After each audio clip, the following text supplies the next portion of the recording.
Hey guys, Misery here, back with another Cesium video, and today we have another Sereniel video. Today I wanted to showcase how good Sereniel is at E3. My previous video, I had her at E2, and if we go over here to my combatants real quick, my previous video I had her at E2, and then I got lucky and pulled E3 just off of singles, and then after pulling E3 I was like, you know, fuck it, I gotta cave in, bro. And you know, I got enough to E6 her, but I have not activated it yet because I wanted to showcase her at E3 first, because I know if I showcase her at E6, I'm gonna get a lot of comments talking about, oh, you're a whale, oh, this isn't relatable. But I know like a lot of people have her around like the E2 area, so like I just wanted to showcase her before. I have all of her potentials maxed out. You don't need all of them maxed out, you know, I just have OCD. When I invest in a unit, I have to max everything out. It's just like, you know, something that soothes me. Her memory fragments, I'm just running her on a 2-2 right now. This is my K-Ron set. You ideally want her on a 4-2, 4-piece instinct set, the new one that dropped when Chizuru got released, and then a 2-piece attack set. But I haven't farmed for the instinct set yet, so I'm just using my K-Ron set. I have pretty good stats on her: 978 attack, 62.5% crit chance, 213.8% crit damage, and affinity level 27. So yeah, these stats are pretty cracked right now. Of course, you know, you've seen by the attack, I'm running a double attack cup, which I run on my K-Ron, and then crit chance, and then yeah, just crit damage, crit chance on everything. And then getting into my save data, this is the deck that I showed in the last video. It's good, but it's not the most ideal in min-max I want to get it down to. Like I said, like in my previous video, this was my first ever like Sereniel deck or run that I ever even did. I got super lucky on getting one of the best homing lasers with a divine. We go over to our cards here. For the homing laser, you preferably want the +1 hit or the on ravage or at start of turn move to hand. These are going to be your two best ones, and you ideally want like divine modifiers on them, like 1 AP, 2 vulnerable, increase 30% damage, just divines like that. You know, I got always attack weakness, which really isn't the best, but you know, it's better than nothing. And then we go over to our plasma missile. I don't know too much about this card, but I do know that you do want this middle one, this 2 instinct weakness. I don't know how good the others are or any alternatives, because you know, we are still pretty new to this unit, so we do not know like the best cards for her just yet. For Shining Core, you ideally want unique initiation here, because you start the battle every time with this and it's just free lasers. Otherwise, if you can't get unique initiation, these left two are not the most ideal. You don't want these. You probably want like create 3 homing laser instead, and this increased exhaust of those cards by 2 probably isn't ideal, because you know, the way her ult works, it takes the exhausted homing lasers, so it's just delaying the homing lasers by another 2 uses before you can use that ult. So maybe like just the X and the 3-1, the 3 homing laser are best after unique initiation. And then Cobalt Light, there's a few options here. You can go for the Ravage, activate 1 more time with the weakness attack. This is going to hit like a truck if you Ravage and it activates. Or you can go for like one of these left 2, you know, like this retain one, add 1 hit until use, max 5 times. This could hit like 9 times, I think that is, and 1 tenacity damage for each hit. That would ramp up a ton, but like I don't know how ideal that is going to be for something like Rift. And then, you know, this decreased cost by 1, since you know you're not going to be running Mika, it's going to be harder to get AP in Rift. This one could be viable unless you have like a 1 AP modifier on the laser. Then this Cobalt Light is probably going to be better. This one on the right here with the activate 1 more time. Something I also forgot to mention is that the Ravage decreased cost Cobalt Light, it can stack multiple times. So if you Ravage the target with this card, I've heard that it permanently decreases it the entire battle. I don't have this card just yet in one of my decks. It's what I've heard, but if it does work that way, you can use that Cobalt Light at 0 cost if you Ravage a unit 3 times the entire battle, and it's a permanent cost reduction. So it makes it insane for something like Great Rift, where you need to be careful with your AP in a Sereniel comp. Just thought I'd mention that because I forgot to add that. And yeah, there's no epiphanies for Pale Shooting Star. This is just her card that, you know, activates 5 homing lasers and drop pile in graveyard. Well, 5 at E1. It's 3 originally. But yeah, this is usually what you want to use after using your lasers, because it's going to activate even more. And then her partner, I'm just running Peko E0. She gives increased attack percentage to the combatant, then repairs complete buff, just extra percentage damage to the combatant's attack cards. And then her ego skill, when an ally inflicts Ravage, 1 overclock to the assigned combatant. And when it says ally, that's also also including Sereniel. So when Sereniel inflicts Ravage, she gets the overclock buff, which is plus 25% crit chance for 1 turn. But yeah, with enough yapping, I think that we'll get into the video real quick. I just wanted to showcase her in things like, you know, 9 out of 9 bosses, maybe even the new Abyss game mode like I did in my last video, or just show her how OP she is, and like just like, you know, even the simulation boss where you just farm gear or potentials. But yeah, I think we'll showcase her doing Nebula Distortion Kentris 9 out of 9 real quick. You already saw my deck for Sereniel, but my Mika deck, actually this isn't the one I'm gonna use. I need to use like a thin deck, try a thin deck on everyone to get as many Sereniel cards as possible as I could. And then I'm running a 0 card deck on my Nia. So let's get into it.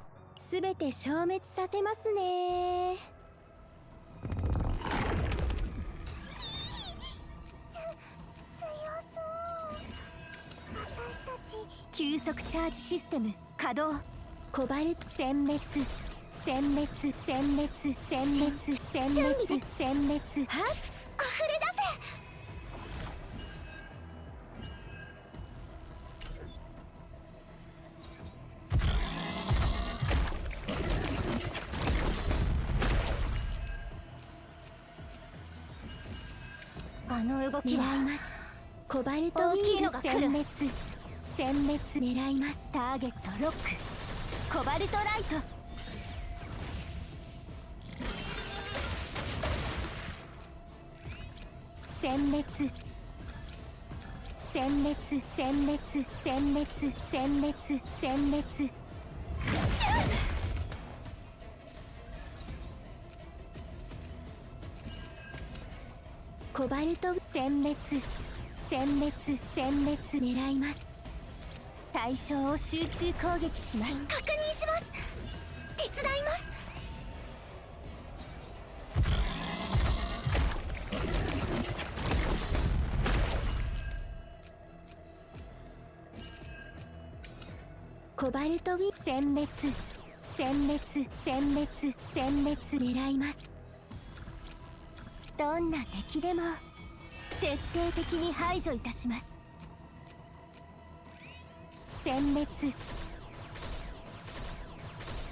And yeah, that is 9 out of 9 Nebula Distortion Kentris Crab down. And what was that, like 5 turns? I know when this boss first came out that a lot of people struggled with it, unless you just had like Mei Lin and you just DPS the boss down. That boss is annoying because he puts the poisonous cards in your hand and you only start with 4 cards. Sereniel just made that a breeze. And then next I can showcase her in the Memory Fragment stage where you farm her 4-piece Instinct set that got released when Chizuru got released. We'll be using the same decks here. Like, she just makes this so easy. I'm pretty sure you can 1-turn this like with like any deck. You do not need like a insane deck for this, aka HP this guy has, but like you just like spam cards.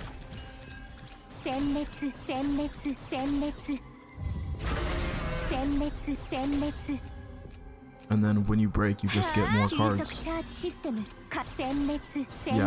he's just dead. This unit is so broken.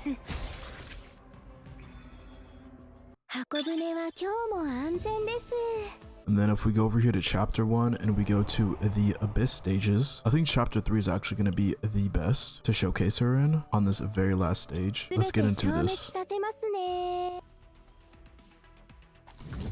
So stages like this where there's multiple enemies with tenacity bars are going to be insane for Sereniel.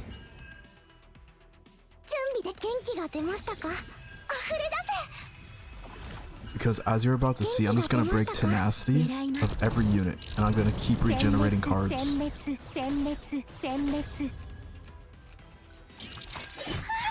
It's just an infinite cycle.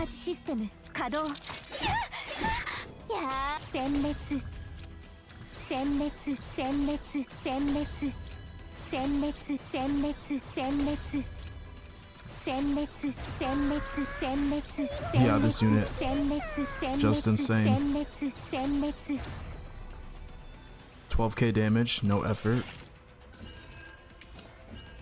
Cobalt Wing 待機地狙います。殲滅対象を集中攻撃します。殲滅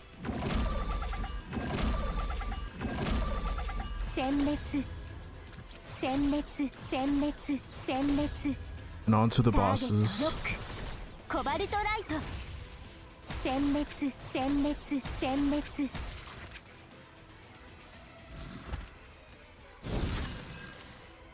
Let me use these ego skills real quick.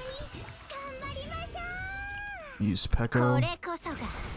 Peko actually works for Sereniel, like I said before in the video. Even though it says when an ally inflicts ravage, it also works for Sereniel. And if the wording is the same on the partner as the E6, then the E6 should also work for Sereniel when she ravages. But yeah.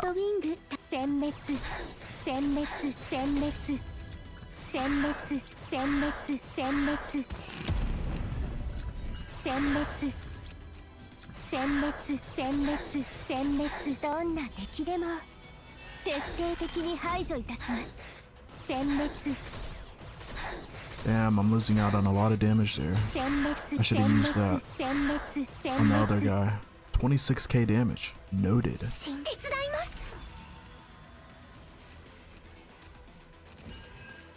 And yeah, this guy should be dead here. Yep.